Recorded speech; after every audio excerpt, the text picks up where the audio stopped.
আমরা বাংলাদেশে প্রকৃত রাজনৈতিক সংস্কার চাই, নতুন সংবিধান চাই, দুর্বৃত্তায়নমুক্ত রাজনীতি চাই, কালো টাকা ও পেশিশক্তি নির্ভর রাজনীতির চিরতরে বিলোপ চাই, আদর্শিক রাজনীতি চাই, দুর্নীতি দুঃশাসনমুক্ত একটি রাষ্ট্রযন্ত্র চাই, যেই রাষ্ট্রযন্ত্রে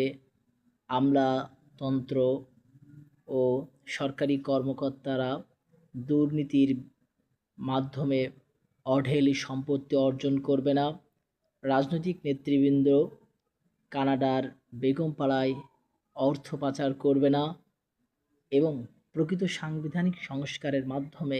একটি নতুন বাংলাদেশ চাই, যেখানে কোনো পরিবারতন্ত্র থাকবে না,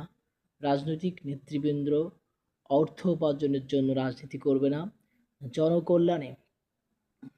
সৎ ও নিবেদিত প্রাণ রাজনৈতিক নেতৃবৃন্দ মালয়েশিয়া, সিঙ্গাপুর ও দক্ষিণ কোরিয়ার মতো উন্নয়নের ও দুর্নীতিমুক্ত একটি